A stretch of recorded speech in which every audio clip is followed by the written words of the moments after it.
If you've ever had a school-issued Chromebook, that word alone, Chromebook, is probably enough to send a shiver down your spine. These things are so universally despised that students are making videos about how they ruined their lives. A YouTuber called Bugner posted one called "School Chromebooks Ruin My Life," and he asked something that stuck with me. Even if we accept the Chromebook situation, even if we just take a deep breath and say, okay, this is what we have, can schools at least stop making them worse on purpose? And when I first saw that, I thought, hang on, they're alright, aren't they Chromebooks? They do the job. They're a laptop. You do your work on it. What's the fuss? And then I thought back to when I was teaching. You see, I taught English abroad for a couple of years. Half the kids had Chromebooks issued by the school, half brought devices from home. I set a task one day. Write and present something using slides. The kids with MacBooks and Windows laptops were dragging in images, formatting properly, making it look professional. The Chromebook kids were wrestling with Google Slides, which kept freezing and couldn't handle embedded video. One girl asked me why her slides looked ugly compared to her friends, and I didn't have a good answer, because the real answer was the school gave her the cheapest device available and her friends' parents could afford better. Obviously, I couldn't say that, so I just said it looked fine, but it didn't look fine, and she knew it. That moment stuck with me, because the Chromebook, it didn't just give her a worse experience. It made her feel like the gap between her and her classmates was her fault. And it wasn't. It was a purchasing decision made by adults she'd never even met. So no, Chromebooks are not alright. And when I started digging into why they're so bad, it got a whole lot worse than I ever could have expected. Because when I was at school, we had actual computers. Beige boxes in an IT room that smelled like warm plastic and broken dreams. Quick reminder to hit subscribe if you're enjoying the video so far. Thank you. But those machines could do things. You could install software. You could mess around in the file system. You could break something and learn how to fix it. A Chromebook is just a browser. That's it. A web browser with a keyboard attached. Locked down so tightly that you can't install software, you can't use incognito mode, you can't access the Chrome Web Store, and you can't even change system settings. A student on DevRant described theirs as a school-sanctioned lock-to-shizzle Chromebook. No terminal, no shell, no ADB. Another student added, you shouldn't need to have internet to type a simple essay. Did the typewriter need internet? No, only Chromebooks do, and that's why they suck. So just how bad are they? An educational technology researcher described what this means for students. Providing students with a Chromebook rather than a proper laptop computer is akin to replacing your school orchestra instruments with kazoos. We live in one of the richest nations in all of history.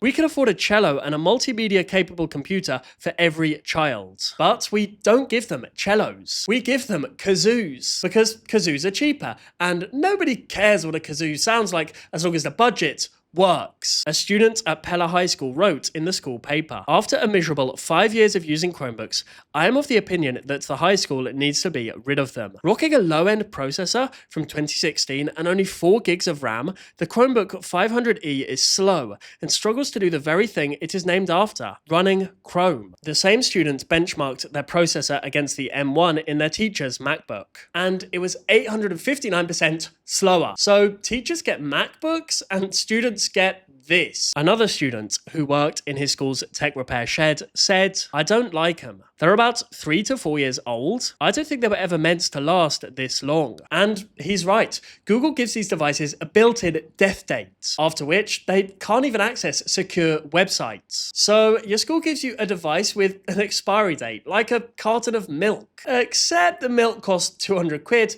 and you're expected to do your GCSEs on it. Another student on Quora posted, I have a Chromebook and I hate it. For God's sake, let me use Microsoft Word. Why are all of my important downloads incompatible files? And I saw that frustration constantly. A student would submit writing done in Google Docs on their Chromebook. Good work. But when I opened it on my laptop to mark it, the formatting was mangled. Spacing off, fonts shifted, layout nothing like what the student intended. So the content was strong, but the presentation made it look careless. It's the device's fault, but the student's the one that gets marked down for it. I remember a time when I had no choice but to use a Chromebook myself. My usual laptop wasn't working one day, so I grabbed a school Chromebook for the projector. It took so long to load that I had to crack a joke to fill the dead air. The kids laughed, and then one of them said, "Now, imagine using that for every lesson, sir." I literally can't, and I mean, I used it for one lesson. Lots of kids use these every day for years. God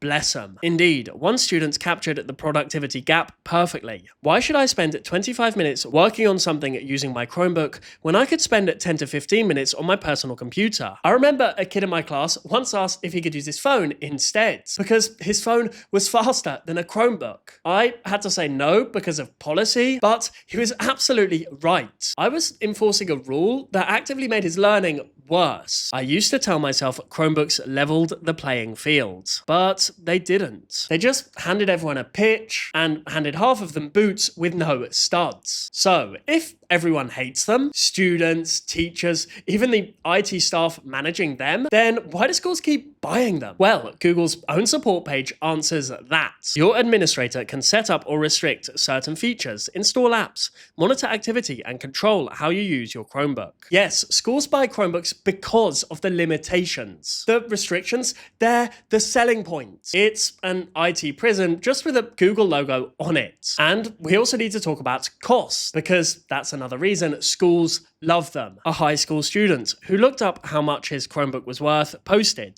$175? That is extremely cheap for a laptop. The school board basically bought the Chromebooks at a discounted price. Yes, why buy a good device that actually works when you could buy a piece of crap for next to nothing? Furthermore, Google offered Chromebooks at just $99 a unit back in 2012 and made Google Workspace completely free. Google practically gave these away like free samples. Well, your first hit's free. After that, you're in the ecosystem and you're never getting out. That's how Chromebooks went from 1% of the US education market in 2012 to over 60% by 2021. 50 million students logging in daily. Do you have a school Chromebook? And do you find it usable or utterly unusable? Let me know in that comment section below. Google didn't just sell schools a cheap laptop. They sold them an entire ecosystem they can never leave. And leaked internal documents from January 2026 revealed a Google presentation that described schools as a pipeline of future users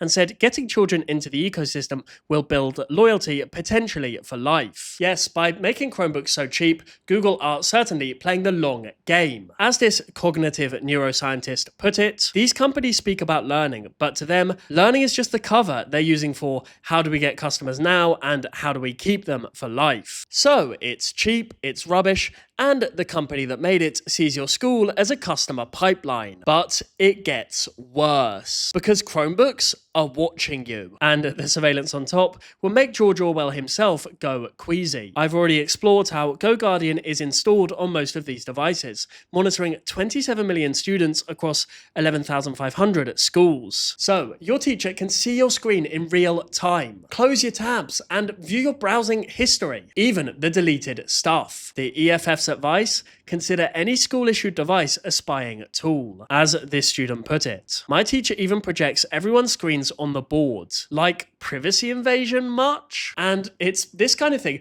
that's killing kids' reputation with technology entirely. A student I taught once told me he hated computers. I asked why, and he said that they were boring, slow, and that you couldn't do anything on them. Initially, I was taken aback, and then I realized he'd only ever used a school Chromebook. He thought this was what computers were, a terribly slow browser that spies on you. And he's not alone. University professors discovered that their students can't understand file directories. An astrophysicist found the concept of folders is gibberish to many modern students. One early Chromebook student summed it up. Kids who already used computers hated Chromebooks and Google, and kids who hadn't used desktop computers before ended up hating computers in general. In the UK, A-level computer science requires C#, assembly language, SQL, and Haskell. These are languages that require full development environments. And of course, a Chromebook can't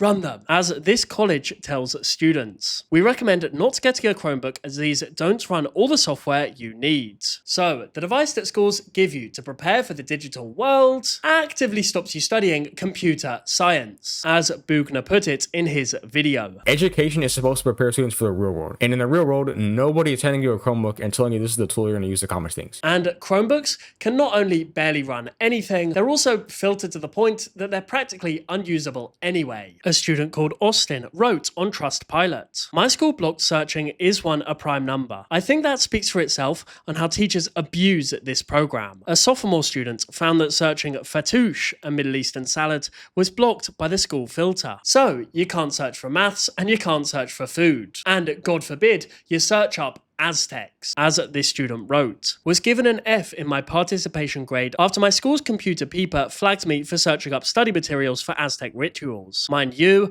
I was in social studies and we were doing an Aztec research project." Smash that like button if you think that school filters are way too strict, because for me, they need to loosen up a lot. Seriously though, I do understand why schools go for Chromebooks, because nowadays, budgets are tight. Chromebooks meant every kid gets a device, even families who couldn't afford one. I'm not saying that doesn't matter, because it does, but they took a budget problem and solved it with a machine that expires after 4 years. A machine that blocks the word fattoush and also trains a generation to think that computers are rubbish. Simply put, the Chromebook isn't a laptop, and it was never built for you. If this video made you think, why not share it with someone stuck on a school Chromebook? And why not give the video a hype so we can raise awareness of the school Chromebook conundrum? Thank you so much for watching my video. See you soon. Snipe, snap, out.